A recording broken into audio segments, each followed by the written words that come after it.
It's a remarkable thing. They have all the fame and the money, and yet the accomplishment of being the best at what you do brings incredible joy. That's what it's all about right here. That's what it's all about. What a spectacular move! Oh, he throws it down! It looks so much better in person. I want my damn respect, too. With 4 titles in the last 8 years, the run is not done. Oh, we keep doing this, bro. Oh, we keep doing this.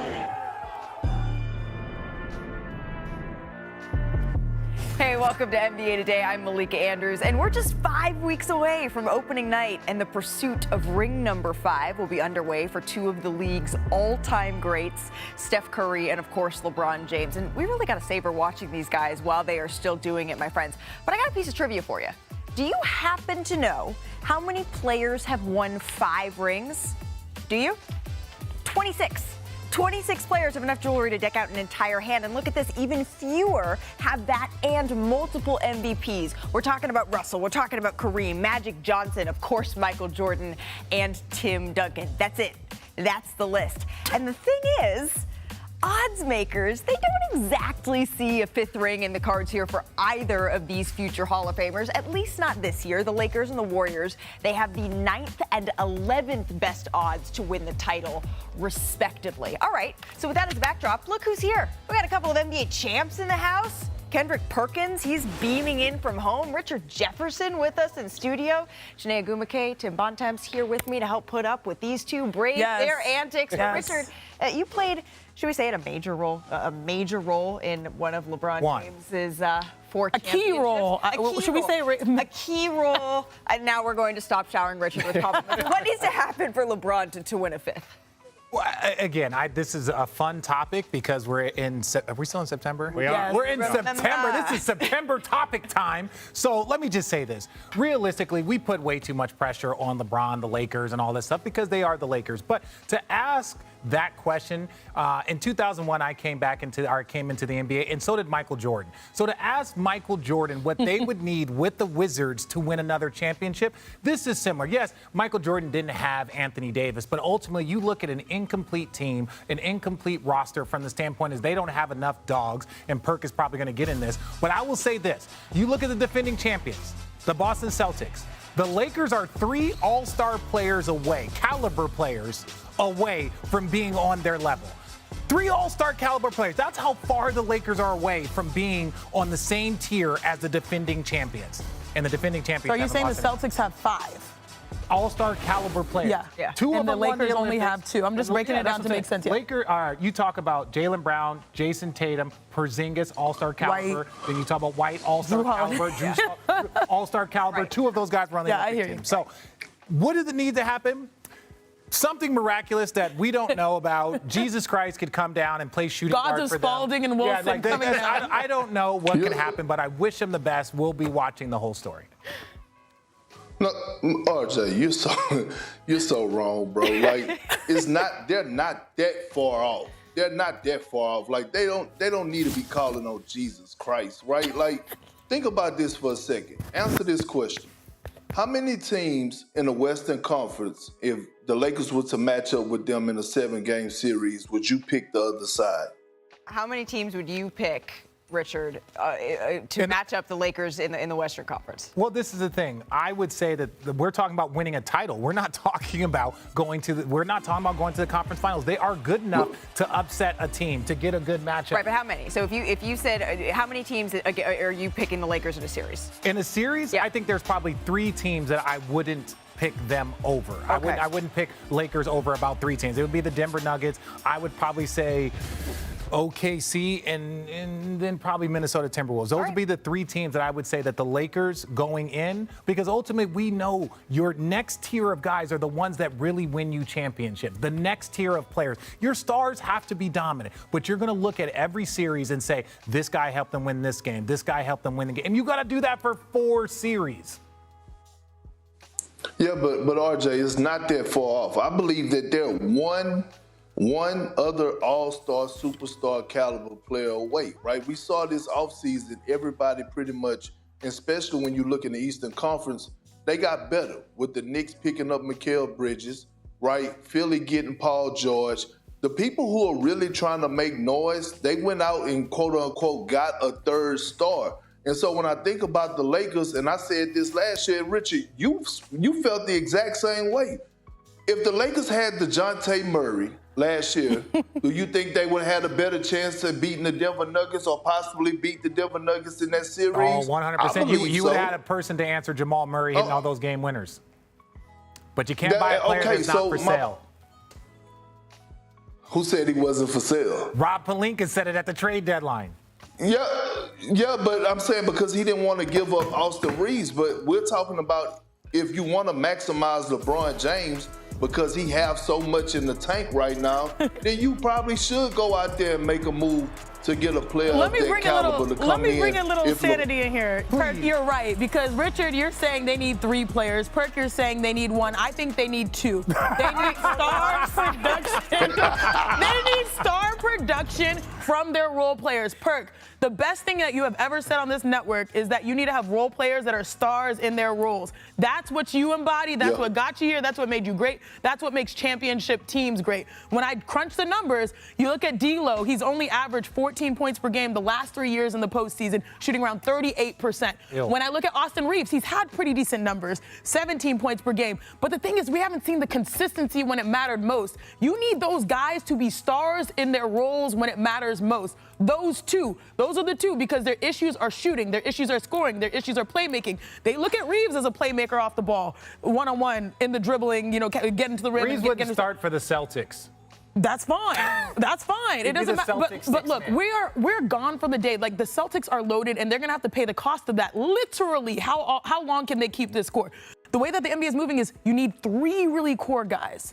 You can hopefully pay for 2, but it's a luxury to have 3. Look at what Philly is doing. Look at the Minnesota Timberwolves. You need 3. If you don't have 3, then you need to at least have guys that sort of spread the wealth amongst that. That is their role players, and their role players have not been consistent enough, nor have they matched the skill set necessary shooting from 3 to be able to give them consistency over the course of 82 games and then some. We're ultimately talking about a team that had their 2 star players play a combined 147 games last year and was in the play-in tournament. This is not a team that's good enough to win a championship. You just said they have issues with scoring, shooting, and playmaking. And you were correct, by the way. You were completely correct. We are talking about this because of the Los Angeles Lakers, because they have LeBron James on the team. They are not anywhere near good enough to win a championship, and there's not a path to them getting there. Wait, the only thing I push back on is, would our narrative right now be different if they drew anyone other than the Nuggets? Yes. Would we be believing in them? No. I know that they needed to bolster their team, tweak, and that's on them for not making any wholesale changes. I know they have some picks where they can have some flexibility, but I feel like if they made it to the second round, if they did not draw the Nuggets and had some success, we might be feeling a little bit better on the Lakers than we were now. When you win a championship, you beat everybody. So we can't just say the team, and look, the Nuggets didn't go to the conference finals last year. in the second round. So it's like, and the Lakers lost key players. And they lost key players. I mean, again, the Lakers are a fine team. Very good. We're talking about, can they win a championship? Sure. There's no qualitative reason to think that other than I agree. I agree. Why are you looking at me like that? And Richard started this segment by putting out the question. It's like asking, what did Michael Jordan need with the Wizards? Well, one thing that LeBron James has is the way that he is playing about to turn 40 years old is unprecedented, and it makes us believe and think in the way that he talks, in the way that he wills the most out of his body, makes us believe that he could do literally anything. I'm not betting against him. I would never bet against him.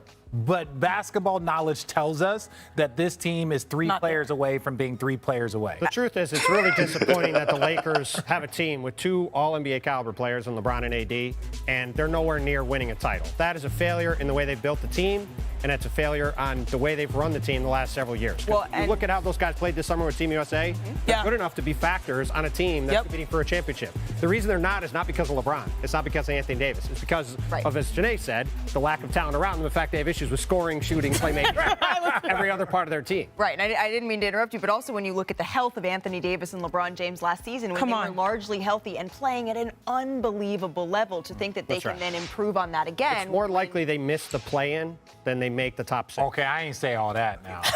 It is. That's the truth. Just, again, because of health, to your point. Well, that's your opinion. This is the fact. You did did release a story this morning on ESPN.com talking about the NBA's plans for expansion. And anytime we're talking about LeBron James, we know that one eye at this point is also on maybe ownership in the future and expansion here. Do you see it as realistic that he owns a team? And do you see that it maybe is more realistic than winning a 5th ring? It's definitely more realistic that LeBron James is an owner of a team than he wins another title. Because, again, we've seen LeBron. Bronny James is now playing with him, his son, in L.A. He's clearly boxed into being with the Lakers now going forward.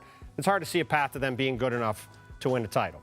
Does a 5th ring count if he does it as an owner? Because I'm going to say yes. Yes. I'm going to say That's yes. a win-win. MJ didn't do it. GOAT debate, I can already hear the LeBron folks. You get rings either way. Saying that, you know what I'm saying? If you want to say that didn't both. happen for Charlotte. It didn't happen for Charlotte for sure. So he's got a chance to outpace Michael as an owner. But yes, I think there's a chance. Oh my gosh. I think there's a chance that LeBron is the owner of the team in Las Vegas. There are a lot of hurdles to that happening. That team is going to cost potentially $6 billion. Wow. That's a lot of money. Maybe get the Tom Brady deal. But Tom Brady is also not running the Raiders, right? LeBron wants to run the team. So there's a lot of things that have to happen. But certainly, we're going to see over the next 2 or 3 years this expansion talk really ramp up. Right. LeBron's going to be right in the middle of it. Wow. Monopoly on future draft picks underscores Warriors' urgency to win now. Some teams are built to win now, others are focused on the future, and then there's the Golden State Warriors, walking a fine line between both worlds. The debate over the Warriors' direction has once again taken center stage this offseason. While the team has shown a willingness to entertain trade talks for all-star caliber players, they've hesitated to fully commit when it comes to actually acquiring them. If you need further proof that Golden State must prioritize Stephen Curry and the current window for success, look no further than a recent article by ESPN's Bobby Marks. He outlines the immense draft capital held by several teams, which further highlights the Warriors' pressing need to capitalize on the present. Certain teams hold a virtual monopoly over future drafts, underscoring that the Golden State Warriors need to seize the moment. This should be particularly alarming for teams in the Western Conference. 4 teams hold control of the next 7 drafts, each with at least 12 first-round picks, and 3 of those teams, the Oklahoma City Thunder, San Antonio Spurs, and Utah Jazz, reside in the West. What's even more concerning is that both the Thunder and Spurs already have franchise superstars. Shai Gilgeous-Alexander is in the MVP conversation, and Victor Wembanyama is poised to join him, possibly as early as next season. Meanwhile, the Jazz boasts their own all-star in Lauri Markkanen, whom the Warriors unsuccessfully tried to acquire this offseason. Oklahoma City topped the conference last season and is a strong favorite to do so again. Once Wembanyama reaches his full potential, it would take an unthinkable catastrophe or serious mismanagement to keep the Thunder and Spurs from ruling the West by the late 2020s. While the Warriors still possess 6 of their 7 future first-round picks, they owe a top 20 protected pick to the Washington Wizards in 2030. Thanks to the Jordan Poole-Chris Paul trade, they're far from the most precarious position. But how will they compete with teams like OKC or the Spurs in a few years, when Curry is no longer at his peak? It would take incredible front office brilliance and a fair amount of luck. While Jonathan Kuminga and Brandon Podziemski are immensely talented young players, they can't match the depth and talent stockpiled by OKC and San Antonio. The irony is that, to fully prioritize the current window, the Warriors would have to sacrifice their future draft capital, essentially giving another team more control over upcoming drafts. Mark's analysis serves as yet another reminder of the challenges Golden State will face in the years ahead and why it's crucial for the franchise to extract everything they can from their roster over the next season or two.